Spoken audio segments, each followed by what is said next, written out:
என் அன்பு தோழமை உறவுகளே, தவக்காலத்தினுடைய 19வது நாள்.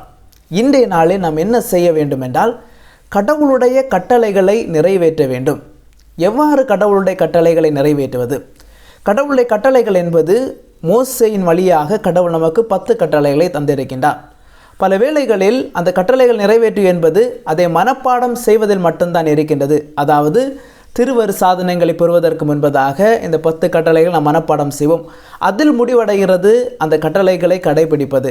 ஆனால் கட்டளைகளை நிறைவேற்றுதல் என்பது அந்த கட்டளைகளை நம்முடைய வாழ்க்கையில் செயலாற்றி அதை தினந்தோறும் கடைபிடித்து வாழ்வதுதான் கடவுளுடைய கட்டளைகளை நிறைவேற்றுதல் ஆகும். எனவே இந்த கட்டளைகளை நிறைவேற்றுகின்ற பொழுது அது நமக்கும் கடவுளுக்கும் பிறருக்குமான உறவை வளர்த்தெடுக்கவும் மேம்படுத்தவும் உதவுகின்றது. எனவே இன்றைய நாளில் நம் கடவுளுடைய கட்டளைகளுக்கு முக்கியத்துவம் கொடுத்து அவற்றை நிறைவேற்ற வேண்டும். இரண்டாவதாக நாம் எதை தவிர்க்க வேண்டும் என்றால், காலம் தாழ்த்துவதை தவிர்க்க வேண்டும்.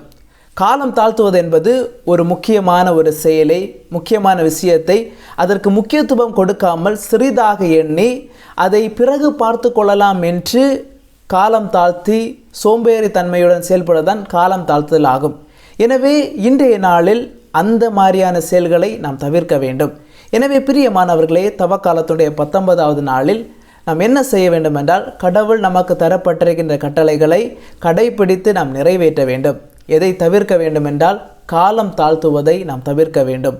எனவே இன்றைய நாளில் இந்த வரத்திற்காக நாம் தொடர்ந்து மன்றாடுவோம். கடவுள் நம்மை நிறைவாக ஆசீர்வதிப்பாராக. ஆமென்.